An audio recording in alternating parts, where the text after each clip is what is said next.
I say this a lot, but I'm not a writer. Yes, I've written over 24 of these stories I read to you, and I've written a literal handful of scripts, and I've written film reviews for a website and a school paper, and long ago, I wrote poetry. I acknowledge all of that, but for whatever reason, I think of someone who calls themselves a writer specifically as someone who is a professional writer. Someone whose work gets published or performed by strangers. Someone who gets paid for the words they place in a unique order on a page or in a digital document. I'm not such a person. As far as I can recall, I've never been paid to write something, and the only thing I've had officially published by a stranger was a poem that was published in a scam book. That scam is sort of the first step in my segue into the real topic of this video. Like many people, I used to write poems and put them on various virtual self-publishing websites. I had a couple of followers, mostly real-life friends, and even had someone message me once and ask if they could print copies of my poems and post it around their school. Suddenly, one day in 2006, I got an email informing me that one of my poems had been noticed by a poetry book publishing company and they would like to include it in their next volume. I wish I could say I was immediately suspicious and reported it as spam, but I wasn't. I was excited because I finally got someone's attention with something I created. I eagerly replied and began to get the ball going on whatever it was they wanted to do. They said they would mail me all the information, and so I waited. Eventually the documents arrived, and instead of being some sort of publishing contract like I expected, the paperwork looked more like an order form.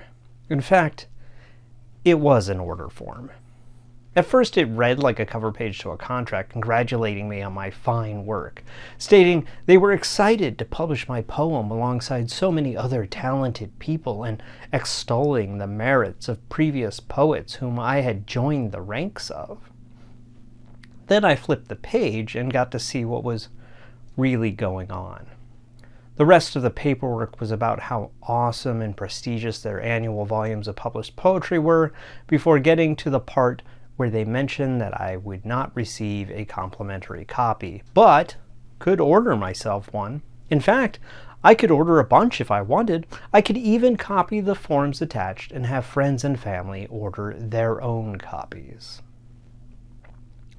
I wish I could say I recognized this scam now that it was completely laid out in front of me, but I didn't.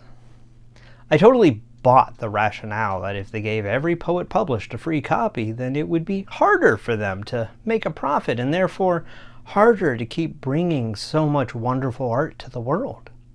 I never even questioned the part where I was not only not receiving a free copy of the book, but I sure as hell wasn't getting paid by them to use my work. Besides, the book wasn't outrageously expensive, and I really wanted to see my work in a properly bound volume rather than the versions I had printed on copy paper and placed in an Office Max 3-ring binder. So I ordered myself one. To the credit of this company, I did actually receive a nicely printed hardback book with a collection of poems that included one of my own. I also received some more paperwork from this company. It turned out that they liked my work so much, I was eligible for an award. An award from the company that published the book. An award that would be presented at a ceremony in Las Vegas. All I had to do to receive the award was attend the event and pay for my own travel, accommodations, and food. Oh, and also, here's another order form for the award because I also had to pay for that. Though if I couldn't attend the event, I was still welcome to purchase my award and have it shipped to me for a small additional fee.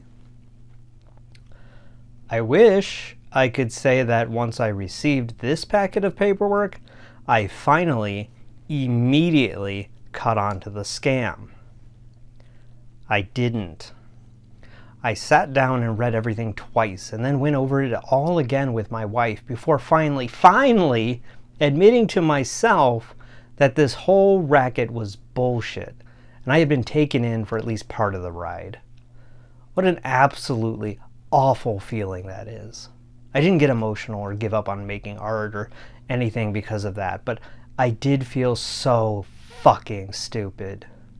Like the whole thing was about as subtle as those classic Nigerian Prince emails or most infomercial products.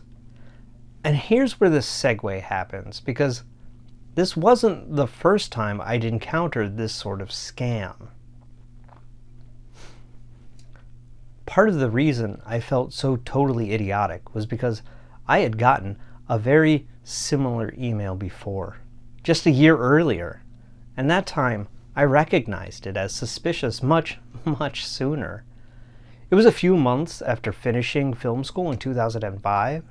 I was living in the spare room of one of my film school classmates while trying to get a job and apartment up here in Michigan. The email I got that time was about my very first short film that I'd shot for film school and had just begun sending it out to film festivals. I think it was shortly after it had its first public screening at the Tromedance, New Mexico Film Festival.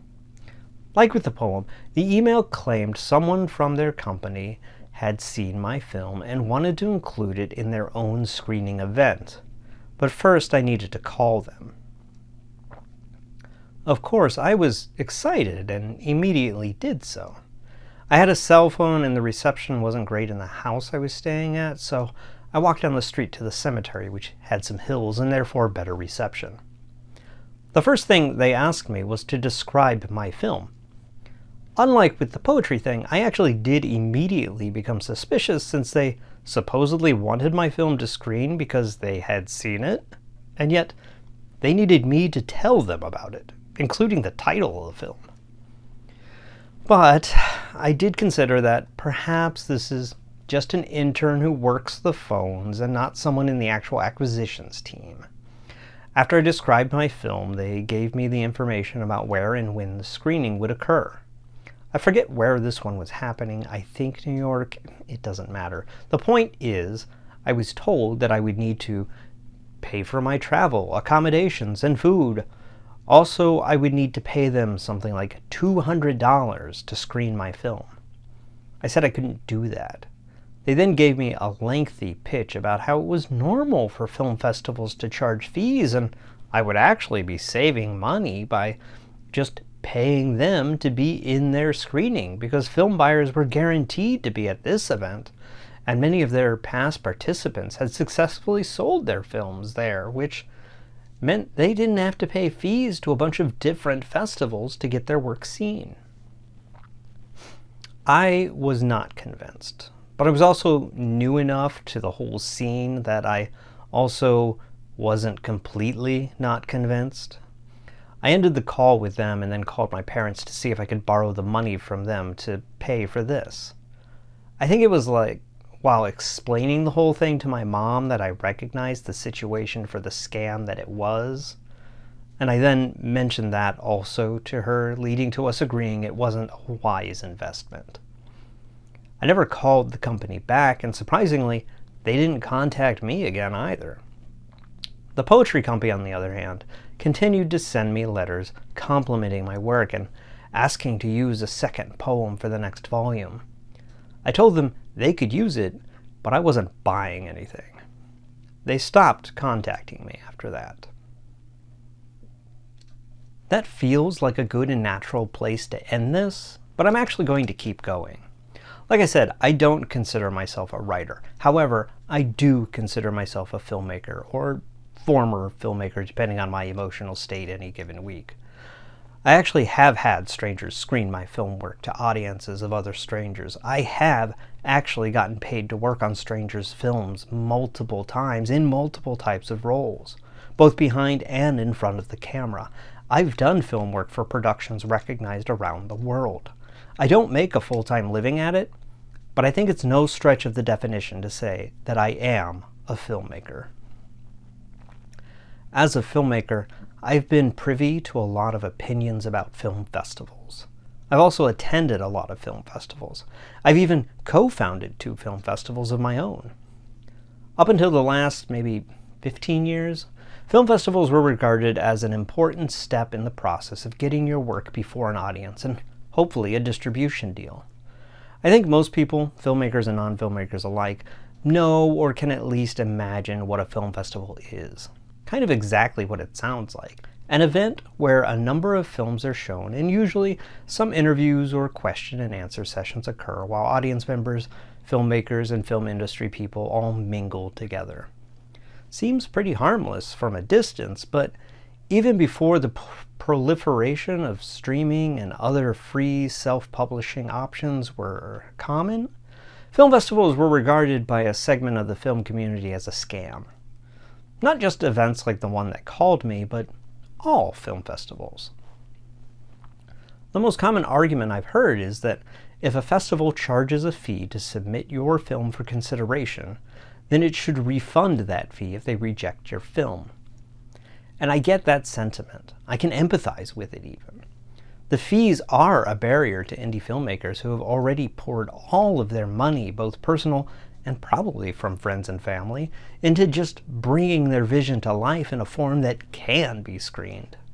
Asking them to do another round of fundraising so that they can have the opportunity for a chance to maybe have someone actually screen it for an audience of unpredictable size and importance feels very predatory. Especially in the days of physical film reels and limited or no internet.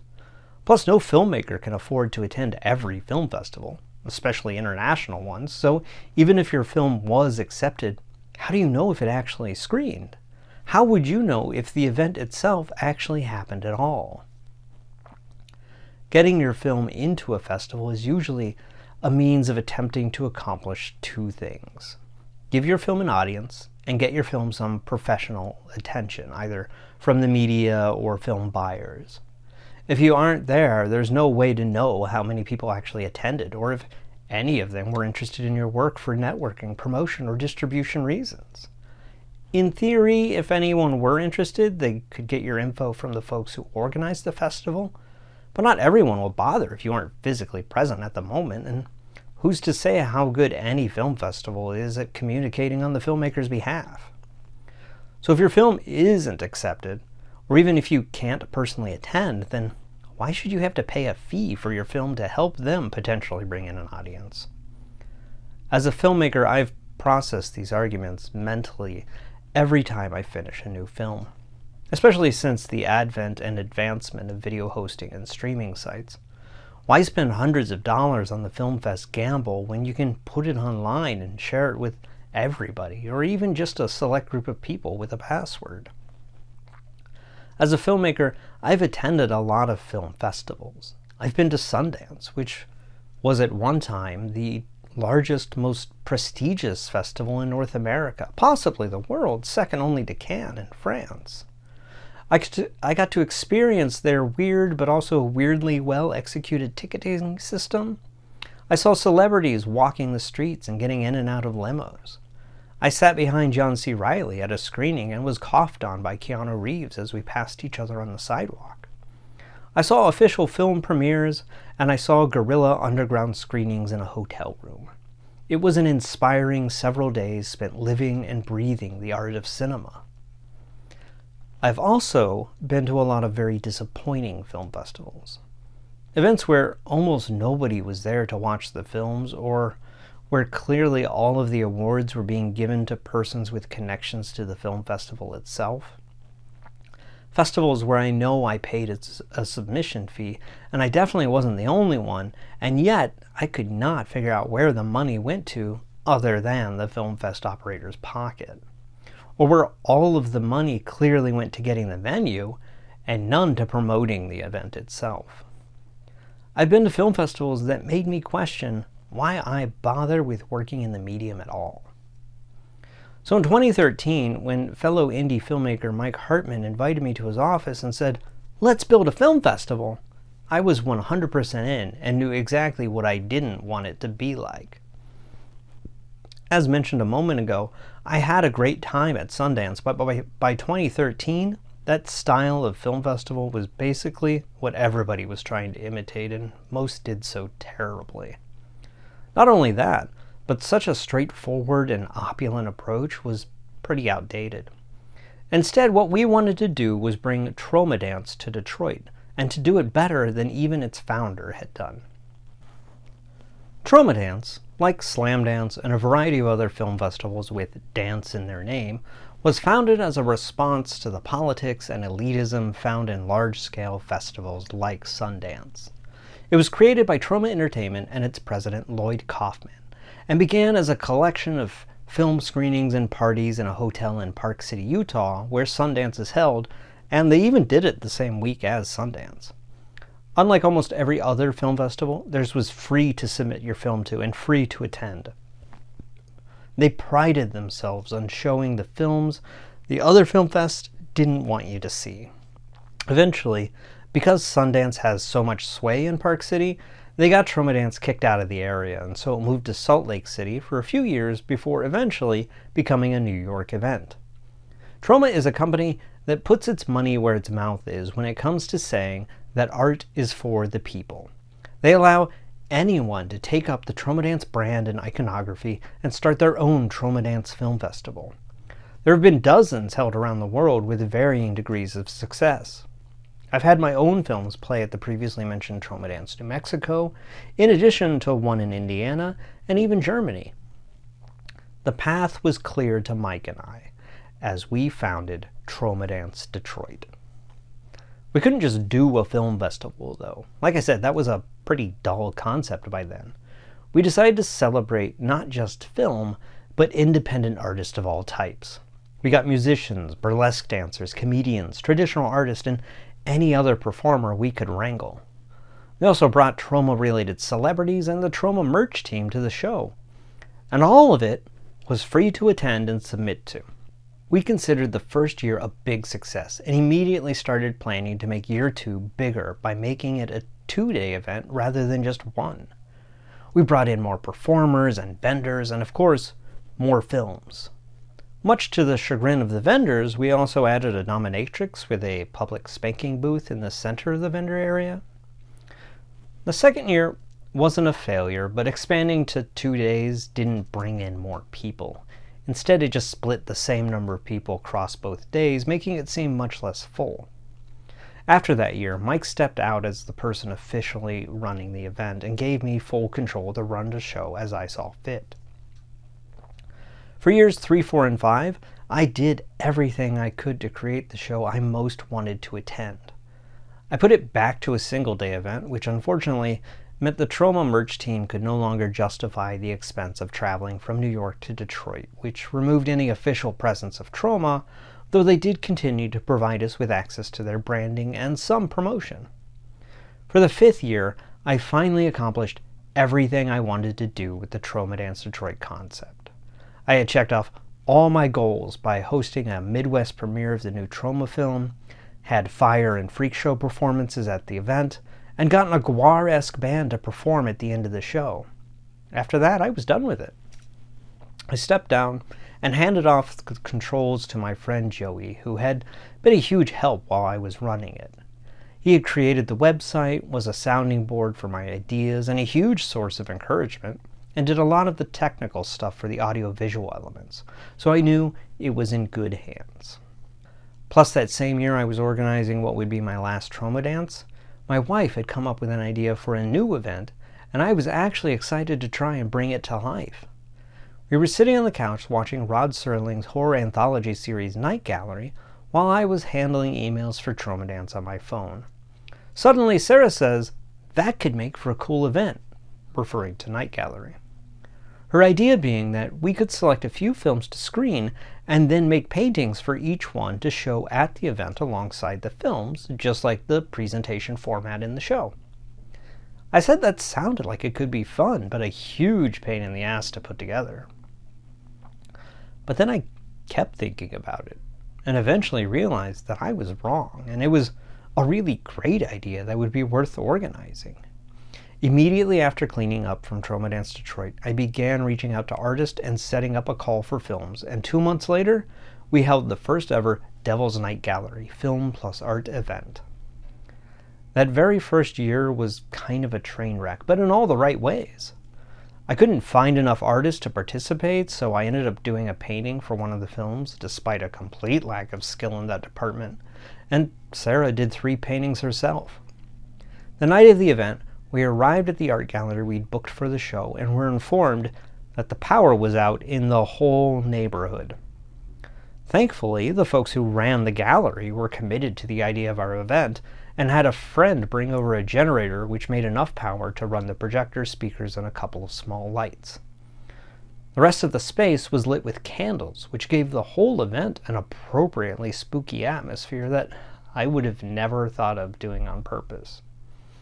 Our audience was only 2 filmmakers, a couple of the artists, the folks who ran the gallery, and a couple of their friends, but we considered it a success anyway. Everyone had such a great time. We knew we had to do it again. I still don't know what the secret ingredient was, but the next year we had no problems and somehow ended up with a capacity crowd in attendance. Attendance did level off for the other years, but I've continued to try and improve the show each year. There's always a different roster of artists, and I think I maintain a good selection of quality films that fit the theme.